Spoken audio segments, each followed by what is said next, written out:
बेपोट्यो पदवीधर मतदारसंघाची निवडणूक येणाऱ्या दिवाळीत आहे आणि त्याच्यासाठी मतदार नोंदणीचं अभियान चालू आहे.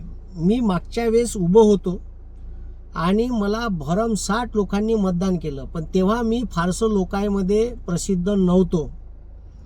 यावर्षी पदवीधरच्या निवडणुकीत मी उभा राहणार आहे. पदवीधर लोकांच्या समस्या, बेरोजगार पोट्ट्याच्या समस्या महाराष्ट्राच्या विधान भवनात गेल्या पाहिजे, याच्यासाठी हे आमदारकीचं पद असते.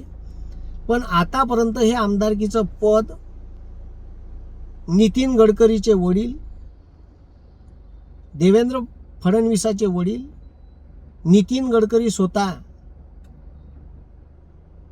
या सीटवर निवडून गेले आहे. त्याच्यानंतर पुन्हा एक वेळा BJPचेच आमदार गेले, म्हणजे 52 वर्षे त्याच्या घरात होती. आता मागचे 5 वर्ष काँग्रेसच्या घरात होती,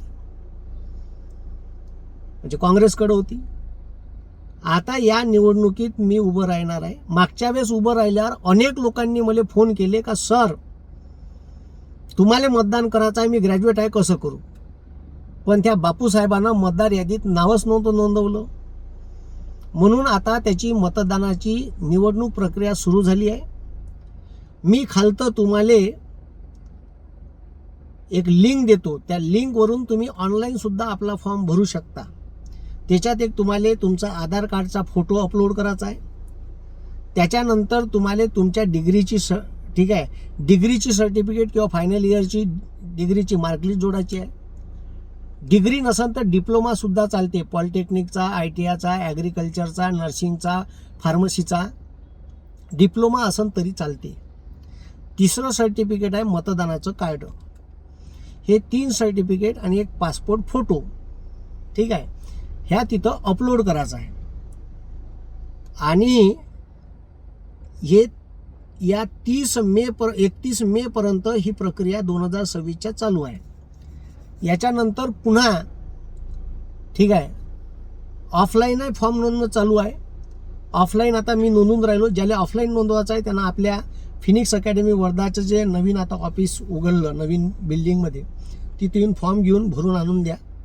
बाकी लोकांचे भरून घेऊन राहिलो मी. आणि दुसरी गोष्ट, ठीक आहे, ज्याची पत्नी म्हणजे लग्न झालं आहे आणि पत्नीनं आता आधार कार्डवर आपलं नाव बदलवलं आहे, तर तिच्या डिग्रीवर आईवडिलाकडलं नाव असते.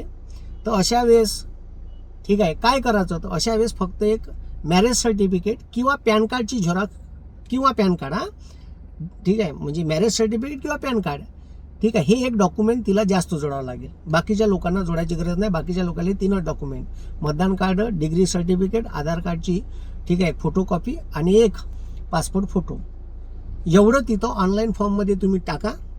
हे लिंक दिली आहे, त्या लिंकवर जा आणि तुम्ही डायरेक्ट तुमचा फॉर्म भरू शकता. फक्त 2023च्या अगोदरची, ठीक आहे, 2023च्या अगोदरची डिग्री किंवा डिप्लोमा पाहिजे. आणि कोणताही 6, ठीक आहे, हे 6 जिल्हे सांगतो, नागपूर, वर्धा, भंडारा, गोंदिया, गडचिरोली, चंद्रपूर, या 6 जिल्ह्यातला रहिवासी पाहिजे. ठीक आहे, तो व्यक्ती मला मतदान करू शकन. ग्रॅज्युएट जे झाले आहे आणि जुनी यादी जी होती, ज्यानं जुन्या यादीत नाव टाकलेलं होतं, ती यादी पूर्ण कॅन्सल केलेली आहे. त्यामुळे जुने जे लोक यादीत होते त्यांनी नव्यानं नाव नोंदवावं याची कृपया दक्षता घ्यावी.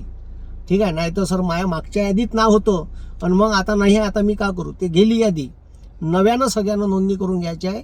आवर्जून लक्षात घ्या.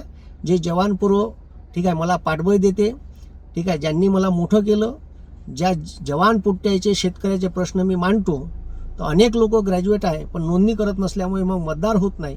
तर त्यांनी हे ठीक आहे लक्षात घ्या. आणि मतदार नोंदणीची प्रक्रिया ठीक आहे आता चालू झाली आहे. तो फॉर्म 31 तारीख आहे, तर तुम्ही 31 तारखेपर्यंत भरा. पुन्हा ठीक आहे एक वेळा प्रक्रिया चालू होईल. ज्यांनी ऑफलाईन फॉर्म भरले त्यांनी आपापल्या तहसील ऑफिसमध्ये नेऊन द्या, तिथं त्याची नोंदणी चालू आहे. तहसील ऑफिसमधून सुद्धा फॉर्म घेऊन तुम्ही तो फॉर्मले हे डॉक्युमेंट झेरॉक्सचे कागद जोडून सेल्फ अटेस्टेड देऊन करू शकता. ठीक आहे, जेव्हा फोटो काढाल, ठीक आहे, फक्त या 3 सर्टिफिकेटवर स्वतःची सही मार जा आणि मग फोटो काढ जा आणि ते फोटो अपलोड कर जा. धन्यवाद. जय हिंद, जय महाराष्ट्र.